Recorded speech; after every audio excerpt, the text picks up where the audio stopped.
My name is Jeremy Wilcox. I'm a tour producer with the USO, and I want to thank you all for joining us this evening. We have two wonderful authors with us, Anderson Harp and John Gilstrap. They are sitting up there. There's Andy and John up in the upper echelon there. They are thriller writers. Andy has led several tours with the USO called Operation Thriller. And it's been close to probably 8 years that he started that with us. And we've done many, many tours, and they were always such a huge hit, so wherever we went. But I want to thank Andy and John for joining us today. And the focus of today's webinar is writing the thriller, how you get your ideas on the page and out into the world. And so I'm going to first start off by introducing Andy and let him tell you a little bit about himself, and then John can tell you about himself, and then we'll go from there. I have a few questions I'll ask to start us off, but this is really about you all and any questions you have. So let's start with Andy, if you want to tell us a bit about yourself and how you got started. Absolutely.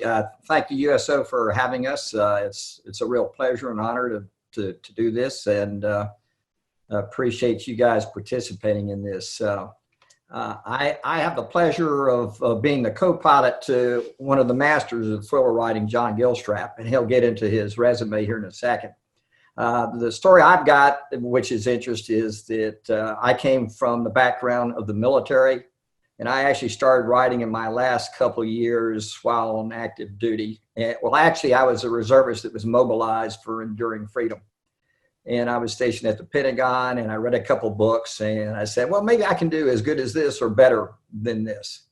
I enjoyed it enough that I continued to pursue it on, and I actually went through several routes, which I can bring to talking about later, which is that I had a small publishing house, then I self-published one book, and then I got picked up by a New York publishing house. My hero is a guy named Will Parker, who is a Marine. Sorry, folks, but I'm Marine.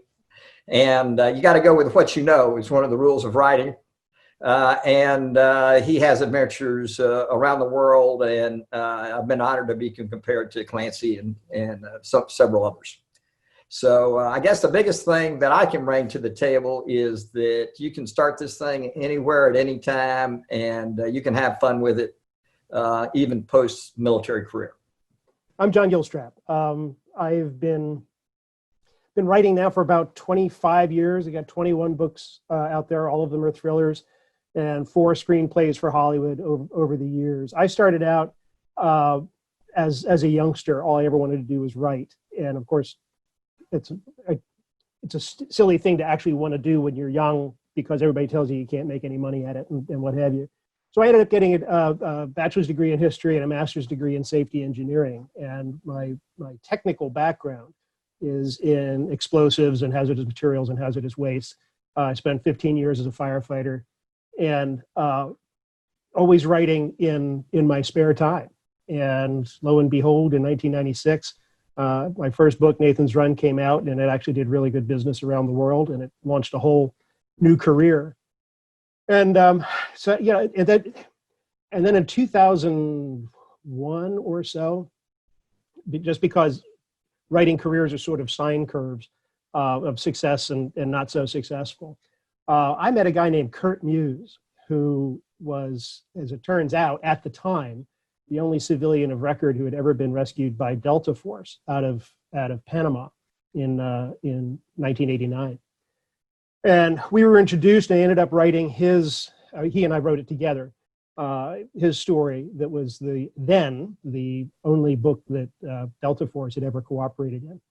And that there was a lot of research, a lot of exposure, a lot of contacts. And from that, in 2006, I was inspired to write what's now, I think I'm on my 13th book in the Jonathan Grave thriller series. And Jonathan Grave is a freelance hostage rescue specialist who used to be with Delta. And so that's what I'm writing now. The nonfiction book is called 6 Minutes to Freedom. So when you both started writing, did you feel you had a head full of ideas that you had to get on the page, or did you have one idea that you thought was good? How did you know that you had this burning desire to begin to write? You know, let me jump in on that. It's interesting. John and I were talking about a week ago about this, and the different tracks that you have are interesting, and it sort of touches on this, and that is that I was talking about sometimes my writing is a travel log, which is sort of based on my military experience. So I will put a hero in, Indonesia. And John was talking about that he has created the world where his heroes are. And that's really interesting because I would make the argument mine's a little bit more difficult because I have readers that are constantly reading it saying, is this place really exist? But anyway, that's why I make it up, because it's easier. Exactly. No one can fact check you. Exactly. Yeah, well, just an anecdotal aside, I'm going through edits on my next book right now. One of the editors said, this town in Ecuador does not exist. And I said, here is the Google map showing it exists. It does exist. But anyway, from my experience was traveling on with translating my personal military experiences to a thriller. And the fun of it was trying to develop a plot that would hopefully keep you guessing. John, what do you think? Well, for me, I mean, I mentioned the desire to become a writer goes way, way back. And I think, I try not to overanalyze these things, but, I had a different kind of childhood, not Mayberry, not Leave It to Beaver. And so for me, writing, going to that imaginary place was just a happy place to go. And so I could make stuff up. The good guy always won. It's the gawky kid always got the girl. So that's how it started. And then as I matured and as I got older, I sort of still write. I still sort of write those, that the good guys always win. But to me, it's a way, the ideas, I get to play with my imaginary friends. If you don't get paid for it, it's called psychosis. And you have all this stuff that's going on in my head, the stories and things that are going to happen. And by putting them down on the page, I can sleep. They kind of go away, and you stitch them together enough times and you got a book. And as you come up with those ideas and you put them on the page, how do you know when you have one that's worth exploring more? Is it something you return to now and again, or you just think, no, I need to do more of this one? Like, how do you know one's good for a novel or a short story, or it was just a great idea, but I can't go anywhere with it? Well, there's actually two parts to that question. There's the idea itself. I don't make notes. I don't carry a notebook with me. I don't, jot on the nightstand when I wake up. I've always figured that if an idea is good, those things that occur, if it's good, it will stay with me.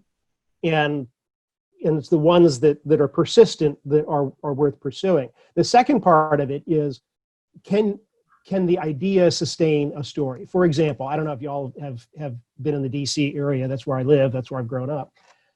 And you can now walk across the Woodrow Wilson Bridge. They have a pedestrian walkway that links Alexandria to Prince George's County. And I was walking down a beautiful fall day, and I was walking with some friends, and I thought, wow, at rush hour, this place is jammed. What a great place for a terror attack. Nobody can go anywhere. You get a team, opens up with automatic weapons, and you just spray down commuters. The thriller mind, right? So that was a great premise, but it's not a story. So that starts the whole process of, well, why would somebody do that? What is it that they really want? Terrorists that just kill people are boring. In my case, I don't do Islamic terrorism because it's overdone, frankly. But so what is it that the terrorists are trying to get? How will how do they pursue their goals by doing this thing? And then how does my hero catch them, and what gets in the way? So as that plot comes together, if it sustains itself, then I can go with it. If it doesn't, then it can maybe be a short story, or just put it aside and work on something else. Hey, John, you might comment on this, talking to other thriller writers, which the one fun thing about this, it becomes a bit of a club where you get to talk your ideas. And that is, some guys write the ending first. Have you ever heard that? Mm-hmm. I'm not one that does that, but I don't know what the end. Well, I know the good guys are going to win. I write a recurring character. I know that Jonathan Grave is going to survive because he pays my mortgage. So, that was one of the great stories about Rambo. And if you've ever heard David Morrell's story about Rambo, was that Kirk Douglas was supposed to play the Colonel. And in production, Kirk Douglas said, this is a true Greek tragedy and Rambo must die. And of course, Sylvester Stallone said, Rambo's not going to die. I'm ready for Rambo to die after one movie. And supposedly Kirk Douglas went off of the production set. And that's when another actor came in to play the Colonel, because, you know, the idea is, thrillers are really a continuum, I think, most times. And the idea is the thriller goes on to the next event. When you get that nugget of the idea that you were talking about, John, and you start to focus on that, does that then consume your creativity? Or if you get an idea for another story, what do you do with that? I mean, do you get so focused on that idea, that story, that all other ideas take a back seat? Well, the reality of writing is it starts with it's a great idea, but then there's really a lot of hard work. You don't lift heavy things, but you sit in a chair for a long time and you craft the story. So I call it page 200 syndrome, which is about halfway through the manuscript. I realize that I have chosen the worst possible idea. You know, nothing's working anymore. And that's when the new ideas come in. Oh, well, this would be more interesting to write. But, you know, you have to plow through. It's a craft. And the craft parts of it actually, for me, take prominence over the idea at that point. By then, I know what the idea is going to be. And now I got to make the words work and make sure that the pace is good and make sure that, you know, the characters make sense and that sort of thing. Right. Yeah, that sort of leads in. If I may comment on that, John, I probably agree with this, but, you know, early on, the publishing houses wanted, at least from me, outlines. And so you would create an outline which they would accept, but the final book rarely looked anything like the outline, because you get into the flow and you say, hey, this is not working. So I've got to change the scenario in some form or fashion. And that's the fun thing about fiction, is that you can change the scenario, being very fluid. I've actually had it go to the point, you submit a proposal or an outline. It's very brief. It's not like a first book, right? You get a track record and sort of have to say, this is what the story is going to be about. And you do that really early in the process. My book is due on September 15th. It comes out on July 1st. Or this year, June 30th, called Hellfire. But I have to give the rundown of what the story is going to be in October or November. So one of the books came out and they based all the back cover stuff and the plot outline and all that's actually on the book based on what I told them the book was going to be about. And then when the book came out, the covers are already printed and the book really had very little to do with what they said it was going to be. Nobody ever mentioned it. Nobody ever complained, or if they complained, they didn't complain to me. I'm going to open it up to anybody who has some questions they'd like to ask or add to the discussion. So if you have a question or a comment, raise your hand, please. Okay, Joanne, we're going to unmute your mic. Hi. First of all, I want to say thank you to both of you for taking the time to spend with us today. Really love hearing about your writing and everything that you're sharing with us. I was wondering if you could share with us a little bit more about your writing processes, as far as, do you plot out your books? Do you spend a lot of time doing that? Are you more pantsers, as they call, where you just sit in front of the screen and have the ideas come to you and just write them out? I was wondering how your processes are. This is Andy, or Anderson. Andy's a nickname I'm published under Anderson, but I have used more of an outline process because it makes it, if you do an outline, it makes it easier plotting it through the book. So, but like John said, some folks use an outline that's very, very sketchy and very thin, and then they just jump into the river and swim downstream. What I find with a little bit longer of an outline, it's sort of easy to connect the dots, because one of the things that I believe is in multiple plot lines that converge at the end. So you might have one person going this way, one person going that way, and then events bring them together into a collision. So that's why an outline helps form that a little bit. But like I say, rarely do you ever stick to the outline in the end. It's just sort of like a prompter for me as to how to move along. John? Yeah, I want to emphasize that there's no right or wrong way to do this. A good friend of mine, Jeffrey Deaver, who writes the Lincoln Rhyme series, he does outlines to the degree that he won't start writing until he knows exactly what happens in every chapter. So he can literally jump from chapter 5 to go write chapter 32 because it's that much, that's that heavily outlined. My head would explode. I don't do that. What I normally do is I start with a premise and kind of a setup, and I know where it's going to go in general, with maybe knowing a set piece or two in the middle. I'll know what part of the world it's going to be set in. And then I start writing. And the writing, for me, the process of writing actually inspires the story. And if I do find myself in a corner, and that happens, you sort of explore a pathway that doesn't work very well. I consider it the challenge I write thrillers, right? Jonathan Grave is my character. He's a smart guy. How would he get out of it? And work it out that way. Mechanically, what I will do if I get smacked with an idea because I don't have an outline that I can go to and beef up, I'll drop down to the bottom of the manuscript and make a note to myself. And I've normally used 3 asterisks in the text because I know that I have to go back to that later. And by the time I get to the end of a manuscript, which runs roughly 400 pages, give or take, I will have probably 30 pages of these notes that I've tacked on to the end that I then have to erase. But in terms of an actual outline, no. It's more like, I like to talk about, if I know I want to go from DC to Los Angeles. Okay, now, it's not till I start driving that I'll figure out if I'm going to go through Indiana or through Tennessee. And I know where I'm going to be. I'm just not sure how I get there until I start driving. I was going to say another thing about this is a short anecdotal story is that my son wanted to learn how to play golf. And we went to this golf school for 3 days. And every day we beat that little white ball as hard as we could. And he'd give us lessons on how to shape the shot and how to putt and how to do this. But the lesson I remember the most was the one at the end. He said, now for 3 days, I've taught you all the rules of golf. I've taught you this. I've taught you that.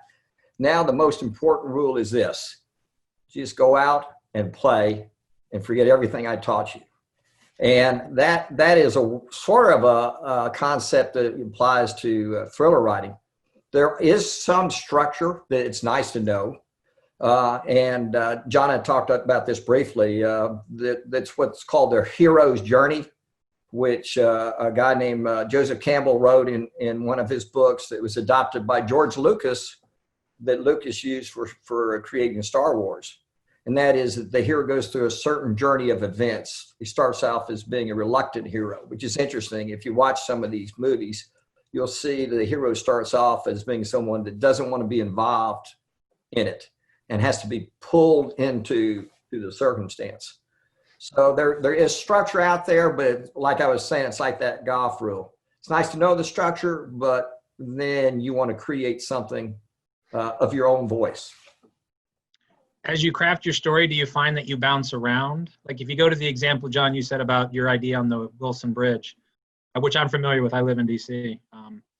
Do you start with that idea and then go to page 1? Do you continue that idea and then at some point you do have to go to page 1, but at what point do you start at the beginning of the story and go from there? It's kind of a hybrid. At the very beginning of the story, I couldn't start that until I knew the why, and kind of who's going to perceive the shooting, right? So you got to have whose point of view is a story going to be told from. So there are these mechanical devices. And then I start writing. I don't jump around time-wise unless if there's one particular character who, normally I've got 3 or 4 point of view characters. And if there's one character who has to accomplish something, but it's going to be split up over multiple chapters, over 100 pages or so, with 15 here and 15 there, I may just write his or her entire adventure and then break it up later. But in terms of actual, the plot itself, it has to evolve as I write it because I don't really know what's going to happen. Now, if I do something, I realize on page 230 that house on page 40 needs to have a second floor in order to make the plot work. I will go back then and fix it right away and then come back. And as characters come up, do you develop the character on the spot? Do you, like, if your lead encounters somebody, how much background do you create for that character, or do you go into that depth on the various characters? Well, like a backstory. One of the dangers is you can overload a story with too many characters. Okay. So you try, I think David Morrell is one of my mentors. He was saying that you should have 4 characters at most in a book, which is interesting. But it's really hard not to pull in a particular character. And on my stuff, particularly being international, then it's difficult dealing with unique names. Naming your characters is a real interesting challenge in writing, in the thriller world, but in writing overall. How you name your character and then how you present that character. And like you say, what background you give them or what background you don't give. Sometimes it's better not to give them any background and say, well, this was the guy that was the guide that led us through the jungle, instead of specifically naming him or trying to develop. If you name someone, you should probably develop them as a character, as some background. That's my thought on it. John, what do you think? I do it on the fly. I'm a big front story guy. I think backstory oftentimes stops the plot. Almost by definition, it stops the forward. Backstory stops the forward story. So I will give a character, when we're first seeing him in his point of view, I'm just making this up on the fly. If I've got a guy who's coming home from work and he witnesses the murder next door, I'll probably start with him in the car, bent out of shape because of the tongue lashing he just got from his boss. And when I get home, I'm gonna have a martini. To hell with my wife complaining about it. And then boom, with that much introduction, let him see what he's going to see. So we got a name, we kind of got a background on him, and then we experience what he's going to see. If I need him to do more, then we'll go back and develop the story. But I never stop the story to say, Bill is an insurance salesman, he's 23 years old, and that kind of stuff. Okay. And Andy, I know you're talking about too many characters. I love Tom Clancy, but some of those novels, I had to have a list of characters just to keep track of who's who. Great books, again, but man, he could pack them in. And when you get it in editing, when the New York editor says your character in chapter 32 is someone you killed off in chapter 12, what are you going to do? Anybody else have a question? There you go, Matt. As you're writing your story, as you're developing it, do you find that often that the premise, the outline that you had, only works to a certain extent, and when you get to a certain point, you've really got to make a hard left or hard right turn, and now you realize you don't know where you're going anymore? Is that more rewarding to keep to explore where it ends up, or to try to find, or do you find yourself wanting to find a way back to that outline that you thought was really the way to go? How do you get there again? How close am I to the deadline? It's kind of terrifying to find that you're lost. But again, because I don't have that detailed an outline. If you're talking about something really major, like, all right, we're going to kill off this character to make the story work, man, I think long and hard on that, because the recovery from it can be very difficult. But yeah, you do find yourself lost. I'm sorry, Andy, go ahead. No, I was just going to say that one opportunity there is, I believe that the thriller protagonist really needs to be certainly a loner. I mean, it's interesting you talk about Clancy, about Ryan having a family and a child and everything like that. And this dangerous world, my problem with that would be that would expose the hero to so much jeopardy, which not necessarily good jeopardy for your storyline. So mine is a loner, but at the same time, he has a team that he has served with in Afghanistan and around the world from active duty that he trusts, that supports him. So if he were really in a fix, then the plot line allows the team member to come in and do something to help out. Probably not the most original idea, but that is something. And those characters I really developed. The team characters are really developed. Does that answer the question? No, I was wondering because like I find sometimes in my when I try to write that my final story barely resembles my original one at all. Like the movie Psycho, the first 25 minutes is a completely different movie from the rest of it. So I was wondering if it's unique to my experience, where I just give up and say, well, this is interesting, I'm going to do this now instead. Or if it's more of a, no, like you're saying, Andy, with the loner, and bringing in the other characters, the previous characters, who are, I don't want to say peripheral, but they're peripheral to the story, if not to the character. So. Yeah, you like I say, the thing about the thriller is until you write the last word, it's very malleable. I mean, so you can bend and shape it, as it works, but at the same time, you want to try to keep a credible thread of the story that goes through it.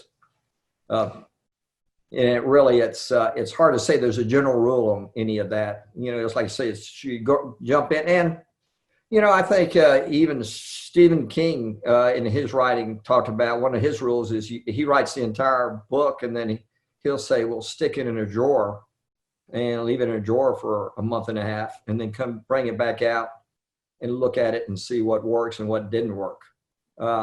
Like John said, with deadlines, once you get this thing rolling, it's a little hard to have that luxury of sticking it in a drawer for a month, because New York has a habit of calling you up and say, we want it in 3 days. Yeah, I think the hazard in what you're talking about, Matt, is that what you never want to have happen is a break in the thread of the narrative. A needs to lead to B, leads to, so each subsequent, as the plot goes on, anything that happens really needs to be triggered by something that happened before. It's either a reaction or it's the inciting event in one part of the story. But what you don't want to do, and where you can get in trouble just from a narrative sense or a structural sense, is for the reader to sense that, oh my God, there's a whole new story. That the first 100 pages, hey there. The first 100 pages don't lead to the last 200 pages. That makes sense. Which sort of goes to the pace too. I mean, you want to have a pace of the plot, and you want the pace to build up through the journey. Narissa, I got your question. I'm going to read it right now. So this was Narissa's question. She writes, thank you for holding this discussion for us. It's been really interesting. Andy, I'm interested to hear about your process in integrating your travels. Our family is living in our 5th country and really love it. I'm not sure if I'm going to write fiction, but I have blogged in the past and have some interest in travel writing. That's the ultimate hook for me, Narissa. I mean, like I say, I think people, by Discovery and by all the TV shows out there, that people love to see interesting and new places. So if you're able to put that into a storyline, then it really makes it really a fascinating read, especially in this day and age with research. You can research, like my first book was about North Korea. And obviously, being someone with top secret and all that stuff, I wasn't even going to go anywhere near the border. But with research, I was able to find a Russian student that lived in Pyongyang for a year and wrote a diary about it. And it was just so insightful about, where you eat, what you see, what guards you go by, what areas you can't get anywhere near, the inner city, the secret city, which I think makes the read fascinating to me. At least it makes it fun to me and my fans. So I'm going to keep doing it. Sorry. And I think on things like whether it's nonfiction, writing or writing fictional stories, the critical element, what really drives a reader, I think, what drives me as a reader, is the narrative voice of the writer. So if you're going to be writing a travel log or a food log, whatever the case may be, and if you do read those things, you'll notice that the writer always has a point of view. He's always got a voice, through the language, whether he likes it or she doesn't like it. And so that's an important thing, particularly on something like blogging or on nonfiction writing, travel logging, whatever. It's working hard to develop the voice, which more times than not is the way you would tell somebody verbally about something. If you can get out of your head that I'm actually writing this thing and pretend that you're just talking to the page, that makes for that kind of writing really very interesting. I was watching last night the movie Antarctica. I don't know if anybody's seen that, where they have Category 5 storms, which are 150-mile-an-hour winds or something like that, in sub-zero. I thought, what a great place for a murder event to occur and be investigated. So I don't know if my character is going to Antarctica anytime soon, but you find those type of ideas, which you sort of you go ahead and do that research for me, Andy. Go spend some time in Antarctica in the wind storm. Yeah. Matt typed in the question. He says that Russian diary sounds fascinating. Is it published or available to find somewhere? It was on the internet. I found it on the internet. Like I say, it was some guy from Moscow that had spent a month, a week, a summer in Pyongyang, and wrote a very detailed story about living in North Korea. And that was the thing about it was interesting about the degree of detail, because you can see somebody like CNN go to Pyongyang, but you don't really get a sense of a feel for a place like that the way this did. So, the research is so broad nowadays that you can dig into it and find it. Do either one of you get on a plane and fly somewhere to research, or do you do a lot of internet searching, or is it just what you know in your backyard type thing? I have flown to places. Most memorable thing was I was in London, and I went to the newspaper publisher, where bin Laden wrote his first preamble before September 11th. And I just wanted to go to the front door where that publishing house was to get a feel for, that point in terror history, so to speak. And then, like I say, with the military, I've been to the Gulf many times and things along those lines. I do it both ways. The most outrageous example of this, the book that became Scorpion Strike. My wife and I were on this vacation trip, it was an anniversary trip, to one of these island resorts, where you have the butler comes and brings you stuff. We're sitting around this pool, and it's just gorgeous. It was in Puerto Rico. And I'm sitting there, and I said, look at this place. Everybody's half naked. Everybody's half drunk. What a great place for terrorists to attack. So the entire trip became a tax deduction, which was pretty cool. The flip side of it is there are places I don't want to go. And like there's in I think it was Final Try, one of the books in the last 5 years, it takes place in Mexico. And I just used Google Earth, Street View. I drove the entire escape route on Google Maps. So you get the verisimilitude of what's at the corner of X and Y streets. And I've been in jungles. I don't need to go to another jungle. I've been in deserts. I don't need to go to another desert, at least not for what my characters have to do. Now, if you're going to create characters who are local to the area, then you pretty much have to visit it, because you have to get enough of the inside knowledge. Like I would never set, I've gone to New York a number of times personally. My characters have gone to New York, but I would never write a character who's a New Yorker, because New Yorkers are a breed unto themselves, and they really understand their city at a level that I never could by visiting it. Anybody else have a question for the two authors? Okay. I was wondering if either of you or both of you, if you were going to be starting today to publish your book. The publishing world has changed quite a bit, and there's so many indie publishers out there.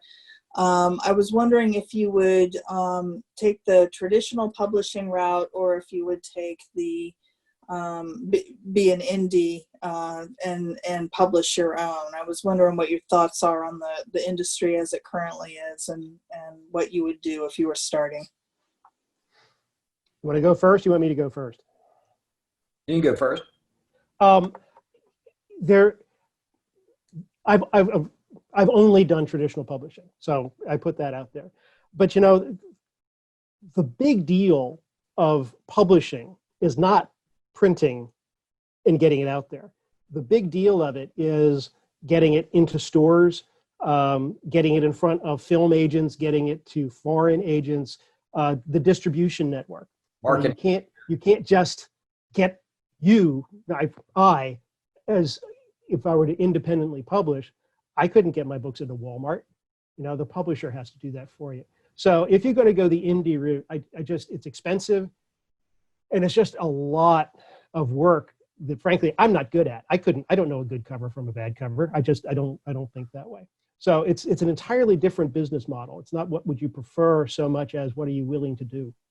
Yeah, let me take the football on that, since I've been down that road all over the place. My first book was picked up by a small publishing house who really had no marketing dollars. And after we separated from that, I wanted the character story to be told in a consistent fashion. And I had a book that I wanted to bring out that was sort of like the next step. So I self-published that book. And then when I self-published that book, one day I got an email from my president, New York Publishing House, that said, "We found this book. We'd like to sign you to a 2-book contract." Once you get an email like that, it's real easy to find an agent. It's real easy to find an agent. But the problem is, and this is just me speaking, first of all, it's dangerous waters out there. Even today with New York Publishing House, I get emails once a week and phone calls on my home phone saying that we'd like to market your book. Translated meaning we would like you to send us money to market your book. The nice thing about a publishing house is that it takes that marketing off of your shoulders, and then you can supplement it, which we do with social media and things along those lines. But then at least it takes it off your shoulders. And then they have experience of doing that several times, several books a week or month or whatever. There's a little bit of risk that you get lost in the pile of books, but that's true particularly with indie publishing as well. So, and I was going to say the other thing I found about agents, the famous thing is that agents, you get rejection letters. And once again, this is just me, but one of the things I think is true is that agents generally probably came out of publishing houses. They might have been copy editors, they might have been in the front office, but generally they did that and had that experience, and then they went into being an agent. And so what I think is many of those agents, their Rolodex, so to speak, of who they can contact is generally restricted to their experiences. So I think one of the waste of time is don't send it to an agent that you're just shotgunning, because if you're sending a literary piece to a thriller agent, he doesn't really have any contacts in the literary publishing world that can get some attention to it. So, I think you want to find an agent at least that generally I think they say is read books and find books that you like, and then find that author's agent. And if that really suits your writing, then make a pitch to that agent or those agents is probably the most chance at having some success. But they are they complain that they are overwhelmed with manuscripts all the time. So like I say, I've been both sides. I've self-published, and the self-publish allowed me to get the attention of a publishing house. And at the same time, I know a lot of people that got an agent because they found someone that was really attuned to their type of work. If that makes sense. A lot of times the agent is will get the manuscript. First of all, talent will out. I really do think that's true in the traditional market. They get overwhelmed with a lot of just undercooked things. And but every now and then, that's how I got my first agent. Got back 95. She read it. She read the synopsis and then read the manuscript, and she knew exactly which editor would love this. You know, the guy's name was Rick Horgan. He was at HarperCollins, and they do lunch together and all. It's like, oh, this absolutely, I'm going to represent you, and I'm going to send it here, and boom, it's so it's the inside player stuff is what the agents do, and they also act as kind of a first line edit, quality control.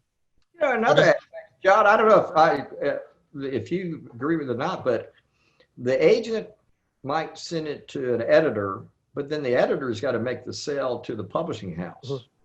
So somewhere there's a board meeting, I would guess, or a meeting in a conference room where all the editors come around and say, I just got one in from John Smith, my agent, and I think this is a winner.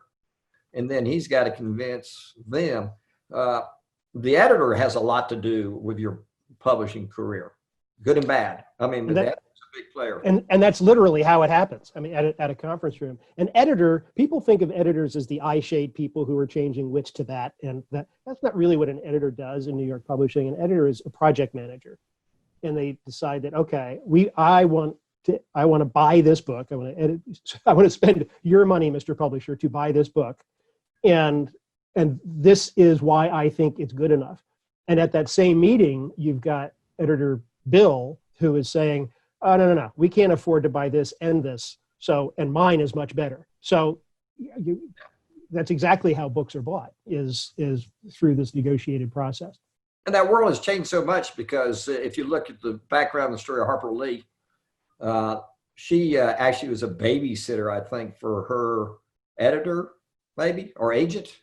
And it's an interesting research story to read about how she got, the Kill Mockingbird got published. A lot of background to it. And that world changed because they really went to bat for that story. And there was a lot of people who said, this ain't going to work. There were about 80 agents that said J.K. Rowling was not going to work. So, I mean, it does take a certain magic to get all the dots to connect. So once you have that first novel ready to go, is that where you start, is finding an agent?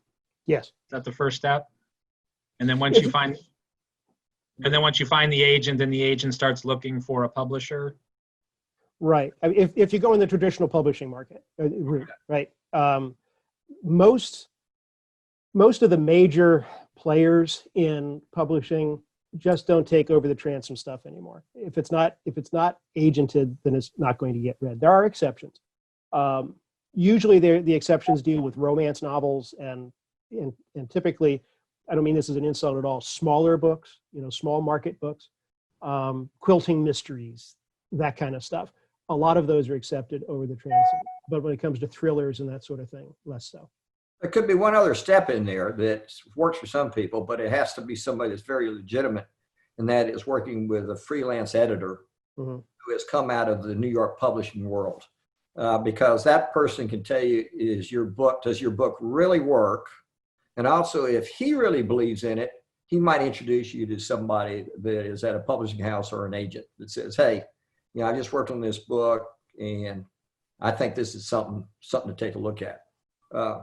Actually, I helped a fellow that I knew had the same type of dream of doing this, and I hooked him up with a freelance, and then he got picked up by Amazon, and then he had the #1 thriller in the United States about 3 years ago. So it's sort of fun that you can see somebody doing that journey. But then in the thriller world, another big point is they're not looking for a one-book wonder, and not in the thriller world. They're really looking for a franchise. When you say, John? I think so. In general, series series sell more readily. The public loves to have recurring characters. It's like episodic television. It's episodic books. People love it, and publishers pay for it. Now they vest in that character, Mhm. and then they like to see where that character goes in the next book.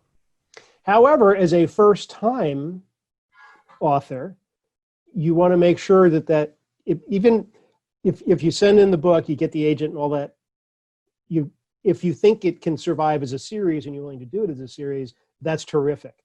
But understand that performance matters. So there may not be a second book, right? I mean, the first one doesn't really tanks, and there's not a second one. It's the nature of the business. You want to make sure that it has an ending. You know, you can keep the B and C stories going, but you want to make sure that A story is shut down, particularly in the B. Well, even now, you know, I'm writing the Grave series is actually recurring characters. It's not an ongoing story. There's probably a deep sea story that continues, but they're all designed to be read as standalones. I'm writing a second series now that truly is a series, and the first one won't come out till next year, but that's a different experience. What's your longest series? How many books does your longest main character have? 13. 13. Do you have another 13 in you for it, or? I hope. Okay. I mean, he doesn't age. I've actually never described him. We're in his point of view a lot, but he doesn't go in front of a lot of mirrors, so I never described him. Michael Connolly will tell you, he's a brilliant writer, Harry Bosch and all that. He made the mistake, and he'll say it's a mistake, of aging Harry a year with every book. Well, he had no idea it was going to be the hit that it is. So Harry Bosch is now 73 years old, and he's no longer working for the cops. I think he's now a consultant for them and what have you. So if you're going to plan a series, be careful about what you start with in terms of that kind of thing, aging. And if you wound him or her, the recurring character, you're stuck with that wound for a reasonable amount of time, right, as the books progress. So things to think about. I suppose you could go to the pre-story of how they got started and time that way. Yeah. We got about 10 minutes left. Anybody else have a question? Go ahead, Matt. You're saying about the injury and having to work with it. Have you come across where you've done something with a character that would be an important event in that person's life, and then as you're going further into that story or further into the series, maybe after that story's concluded, you realize you put the character on a wrong path, or in a way that the effects of what you thought would be a one-off is suddenly actually rather critical to that character and how they go forward. I know I have. There's a character, her name is Gail Bonneville. She's a former FBI agent and former sheriff of this little town, and she's on Jonathan's team to do hostage rescues. And I had this, I don't know what I was thinking. In the third or fourth book, I decided I'd be ironic and I killed her off. Well, my editor kind of went through the overhead and said, "Oh no, you're not." And so I went and I brought her back, but she was pretty severely injured.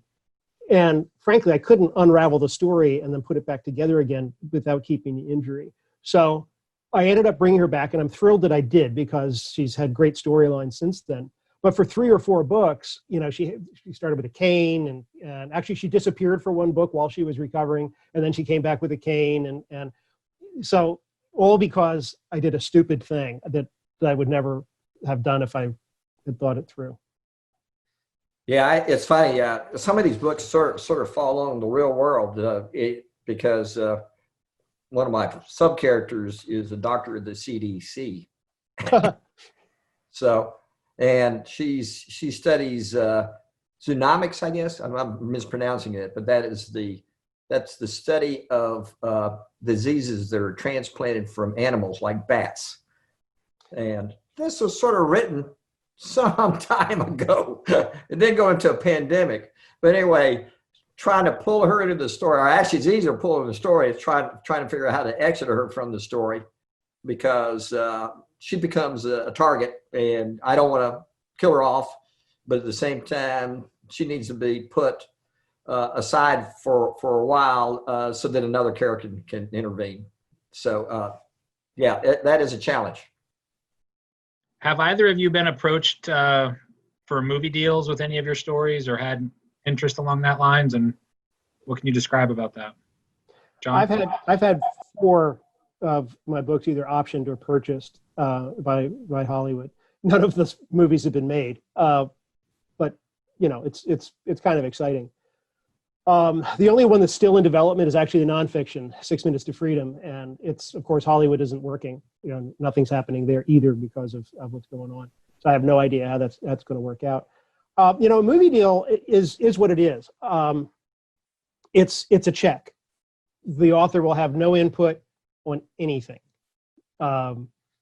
It's you cash the check, they get the rights, they hire the director, they hire the performers, they write the new screenplay, which I guarantee is going to anger you when you read the screenplay. It's like, what book did they buy? You know, it's so entirely different. But that, you know, it's the nature of the beast. Do you sign away your rights to that character, that story, future stories, or like if it's one of your books in a series, then you continue with your series without any restrictions? Yeah, well, it's actually, thank you for the question, because it's something to really worry about. When you sell, if I were to sell the movie rights to a Jonathan Grave book, they would own the presentation rights, the film rights to the character Jonathan Grave forever and throughout the universe. That's actually the contract language, forever and throughout the universe. Now, that does not restrict me from writing more books about him, but if another studio wanted to buy a different story out of the series, they could not use the name Jonathan Grave unless they paid the first studio to clear it back. So it can get a little dicey, which is why you need to have a film agent. If you're going to you got a literary agent for books, you need to have a film agent for movies. You know, I probably too. I don't know if you've heard this, John, but I understand. I talked to Michael directly, but Michael Connelly again is the best example of that because he sold his character. And one of the other problems with Hollywood is that they will buy something and then they won't do anything with it. And they might give you a big check, but then you're stuck in this eternal thing where they don't do it. Because like, once again, like with Rambo, I think with Rambo, it took, you know, a star combined with a director combined with money for that to be pulled off. And Morrell, I think, even said that there were 28 screenplays written for Rambo before they got to one that they liked. And actually, the money behind that, interesting, I believe, was a young guy from France that was the son of a billionaire that wanted to get into the movie world. And he was the money behind First Blood or Rambo. But Connelly had to buy back his character. Mm-hmm. And it cost a chunk of money. It was 7 figures. 7 figures because the person that owned it would not do anything. And I think one of the stories was one of the other Hollywood people said, well, let's do a joint project. And the one that owned it said, no, I'm not going to do a joint project. I'll just hold on to it. So, I mean, Hollywood is, you know, is a crazy place to work with. Count your fingers after you shake hands with a film producer. Just saying. There's a screenwriter named Linda Obst, O-B-S-T. She wrote her industry autobiography some years ago. And the title of her industry autobiography is Hello, He Lied. Yeah, and I'll tell you another rule I've always heard is if you send a plot, a story, a line to New York, it will not be stolen. If you send it to Hollywood, you might see it in a movie a year later under another name. I don't know that to be totally true, but that's some of the concern that we hear. So if they buy the rights to a story or the character, that never expires. So if it sits on their shelf and they don't do anything with it, does there come a time where that expires and reverts back to you? Everything is negotiable, right? But in none of the movie deals that I'm aware of has that has that happen. In fact, there are some producers, got to be careful not to name names because I do want to work in this business again. There are some producers who are famous for buying books or buying the rights to characters simply because they don't want that movie to compete with another movie that they want to make. So it's, that's why negotiate well up front, because the check is pretty much all you're going to get in most cases. Right. Unless you get a real role like a Clancy where, you know, if you have one or two that are just mega successes, then the rules change where you can dictate the terms. Yeah. Well, we are at time. I want to thank Andy and John for joining us today. If there's anything you want to say, any final thoughts, please feel free. Just what an honor it is to do this. It's kind of fun.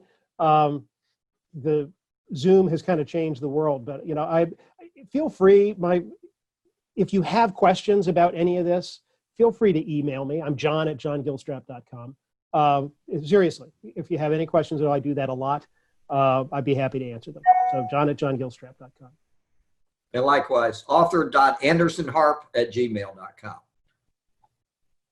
And if you didn't get those, you can email me. You all should have my email because I was emailing you, and I'll forward it on to them. So once again, Andy and John, thank you both for joining us, and thank you all for joining us. Keep an eye out for future events such as this with your local USOs. So thank you all again. Appreciate it. Take care.